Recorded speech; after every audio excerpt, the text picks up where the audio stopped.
Hello students, today we will be doing a critical analysis of the short story A Chronicle of the Peacocks, which is written by Intizar Hussain.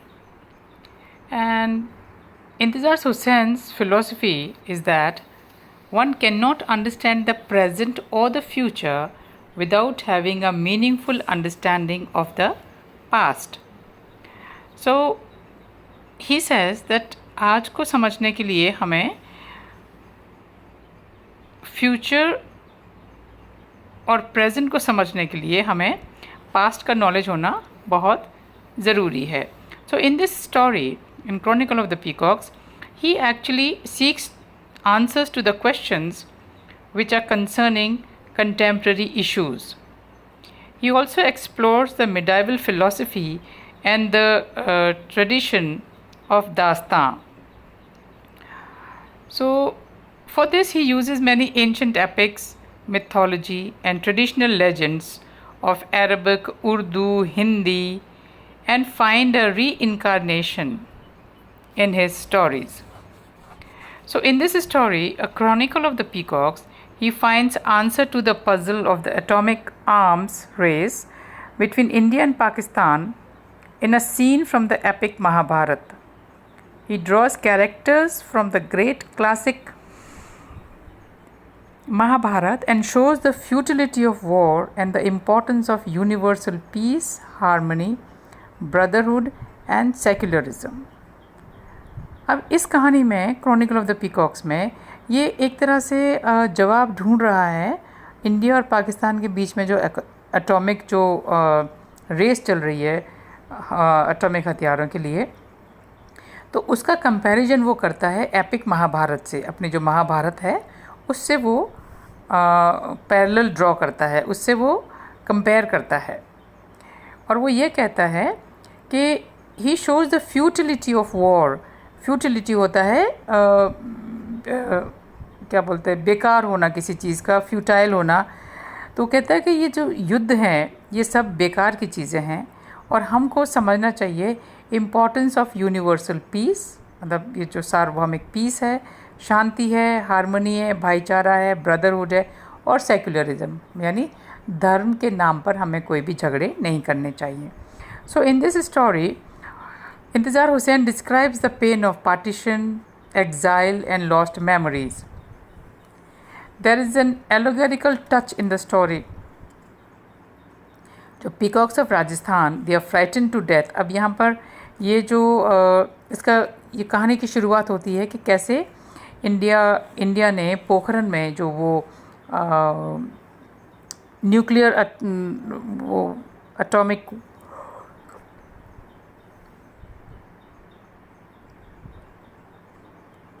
Atomic test किया था वो मई 1998 में. तो उसका संदर्भ है. It is in context with the nuclear test of India in May 1998. He says this narrator, he is very fond of peacocks because they represent beauty, grace, peace and love on the earth. Or besides the peacocks, there are many images in this story such as the weary duck on the far edge of the dark oil-soaked sea, the lonely peacock of paradise sitting on the parapet of the terrace of the author, and the peacocks of Jaipur, the koyal, peacocks and other birds of Indraprasth and the royal swans of Mansarovar. इस वाली कहानी में बहुत सारी चीज़ों को वो लेता है. शुरुआत करता है राजस्थान के मोरों से और दूसरी बात फिर वो जाते हैं कि जो बतख है जो इराक और वहाँ पर कि समुद्र में है. फिर वो देखता है कि अकेला पीकॉक जो पैराडाइज की छत पर बैठा, उसके पैरापेट पर बैठा हुआ है, टेरेस पर. और फिर जो पीकॉक हैं जयपुर के, कोयल हैं और बाकी के जो चिड़िया है इंद्रप्रस्थ, फिर वो चला जाता है फ्लैशबैक में इंद्रप्रस्थ के. और जो रॉयल स्वॉन्स हैं, स्वॉन्स होते हैं हंस, जो मानसरोवर में जो शाही हंस हैं उनके बारे में भी बात करता है. तो वो what happens is they all represent the flora and the fauna of nature, and he also represents the evil spirit of Ashwatthama, which is the symbol of destructive activities of human beings. पिछली बार मैंने आपको पिछले session में मैंने अश्वत्थामा की कहानी आपको पूरी बता दी है. So this evil spirit of Ashwatthama is actually the symbol of destructive activities of human beings, and through these powerful images the author effectively shows the futility and horror of war. जो युद्ध के जो नकारात्मक जो effects हैं उनके बारे में ये सब बताता है. In this story there is a mixture of fantasy and realism as the story opens. It opens with the immediate context is India's testing of the atomic bomb at Pokhran, and the first person narrator, who is quite obviously the author himself, he is shocked and upset at being pursued by an evil spirit.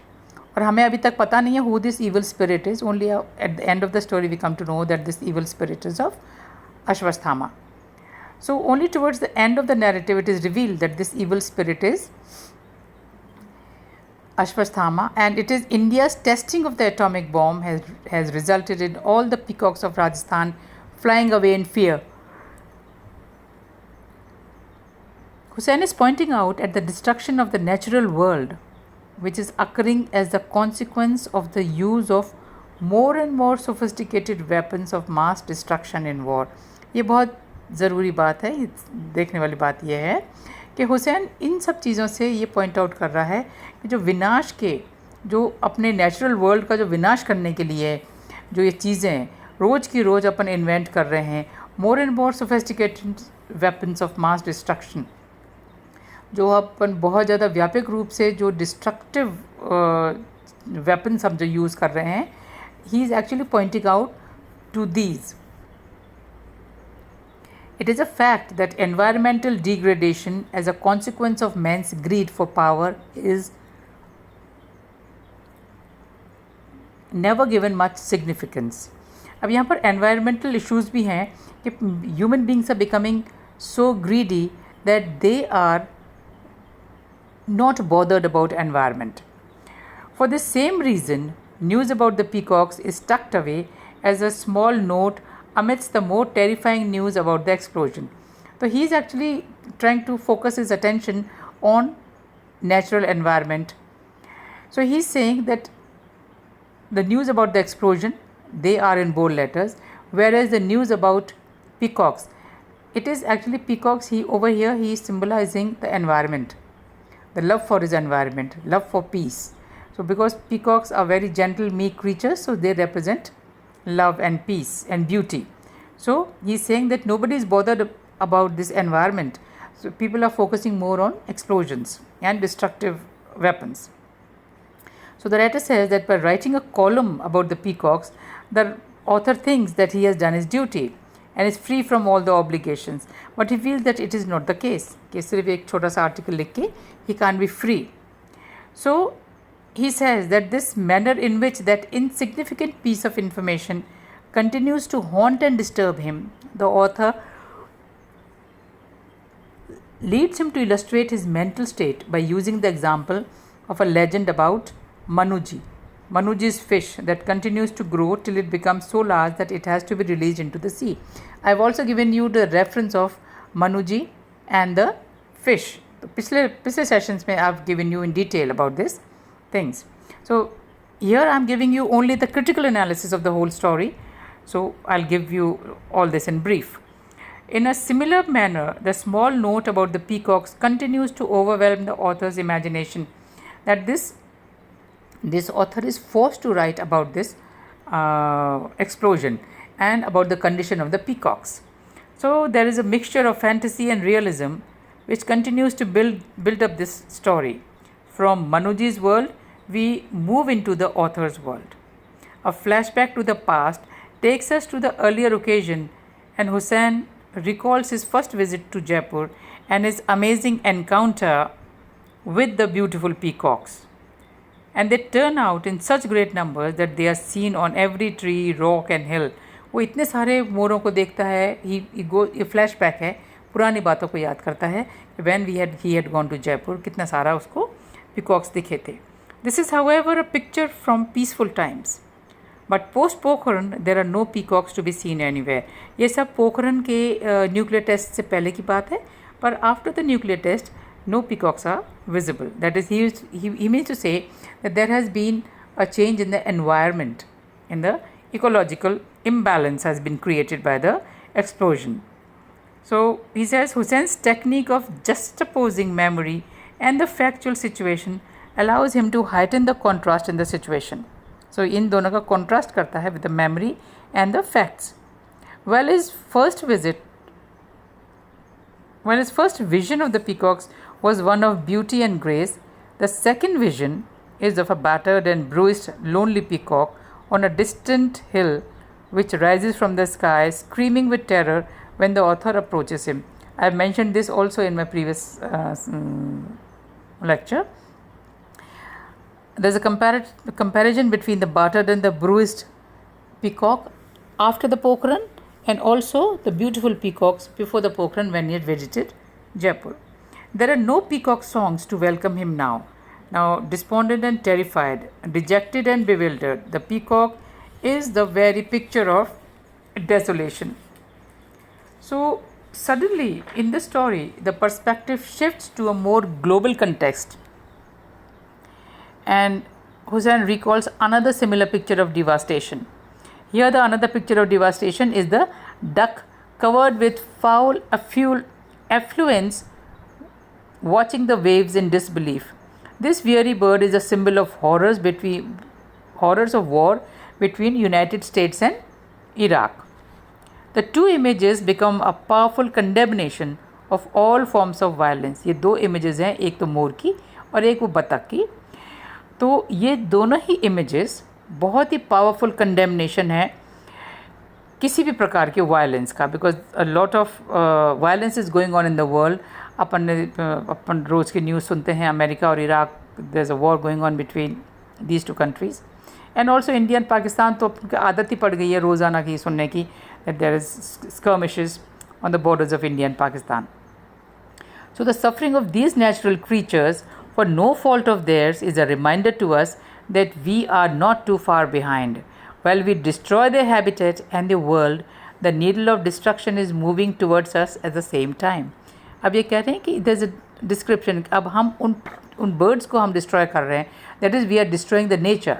If we destroy the nature, we will also be destroyed. A time will come that all of us will be destroyed. तो ये सुई अपनी तरफ भी घूम रही है destruction के लिए. The royal swans exist only in legends now, and the reference here is obviously to the species of the natural world that have become extinct now. अब वो हंस के बारे में बात करते हैं तो हम देखते हैं कि हंस आजकल नहीं होते हैं, they have become extinct. तो जैसे इस तरह से ये birds और ये animals extinct होते जा रहे हैं, one day will come when all of us will become extinct. There are no shimmering waters of the Mansarovar now. Instead, lakes are dry and the rivers polluted and the air thick with the dust and the smoke of bombs. अब ये मानसरोवर आपको ध्यान है जो कैलाश पर्वत के पास पे है, वहाँ का पानी बहुत ही स्वच्छ साफ होता है. But over here Hussain is saying that now even the water of Mansarovar is not very sparkling and clear. Now it is evident that the story is shaping up in the allegory against the wars and its evils. The lonely peacock and the ducks are the symbols of our times, and both images what we have done to our world by inducting unnecessary suffering into our surroundings. कि हमने क्या कर दिया है, हमने बेकार की जो sufferings है, दुख हैं हमारे इर्द गिर्द, उनको हमने पैदा कर लिया है. So this is what the duck and the peacocks are symbolizing. The irony is that while we continue to destroy the natural world, we are by extension destroying ourselves because we too are a part of it. सबसे बड़ी बात यह है, अगर हम natural world को destroy कर रहे हैं तो हम भी एक दिन डिस्ट्रॉय हो जाएंगे, because we are also a part of nature. If we try to be a little more specific in the context of the story, then both birds also become symbolic of these innocent victims of war who ultimately pay the price for man's greed for power. अब युद्ध क्यों होता है? Because man becomes greedy for power. और ज़्यादा शक्तिशाली होना चाहता है. So we have wars. In Hussein's own words, the rich and the powerful rarely ever pay for their sins. Instead, the poor and the weak take upon themselves the burden of suffering so as to redeem their times. Hussain stretches the allegory and the symbolic significance a little further and likens the birds to those prophets who, according to all religious texts, think of suffering as a sacred duty. So, in this story, we feel that now the Hussain compares India and Pakistan to Kaurav and Pandav, and he says that Kauravs and Pandavs, when they had the war at Kurukshetra, जो महाभारत का युद्ध हुआ था, all were destroyed. So nothing was left. So he's saying that we should live in harmony and peace. So Hussein's narrative has to be interpreted. This story, that is, has to be interpreted and understood on the symbolic and metaphorical level. The idea that the spirit of Ashwasthama cannot be held within particular geographical boundaries means that it is the legend, and in his image there are lessons to be learned for everybody. कि ये जो कहानी है उसे सबको पाठ पढ़ना चाहिए. Despite such legends and myths that illustrates the evils of war, despite our own past experiences of contemporary history, if we still persist in a relentless race for arms, that it is apparent that we have not learned from our mistakes. वो कहते हैं अगर अभी भी हम युद्ध के लिए तैयार रहेंगे और बार बार हथियारों की दौड़ में शामिल होंगे, it means we have not learn from our mistakes. हमने हमारी गलतियों से कुछ नहीं सीखा है. India's testing of the atomic bomb is a clear indication to that effect. India का जो ये न्यूक्लियर टेस्ट है, ये इसका इंडिकेशन है कि हमने पिछली गलतियों से कुछ नहीं सीखा है. तो concluding this narrative by showing himself being still pursued by the evil spirit, Hussain implies that as long as we continue in our destructive endeavors, the spirit of Ashwasthama will continue to roam the world. कि अगर हम लोग अपने लिए power और युद्ध के पीछे भागते रहेंगे तो फिर हम हमेशा ही हम अश्वत्थामा की जो ईवल स्पिरिट है जो सिम्बलाइज करती है डिस्ट्रक्शन को, वो कभी भी इस दुनिया से ख़त्म नहीं होगी and it will keep roaming. So that is through this story he is actually trying to profess love and peace, and he wants to show that the only thing whereby we can live in peace is love and brotherhood. So this is now, and I will post the notes on WhatsApp. Thank you.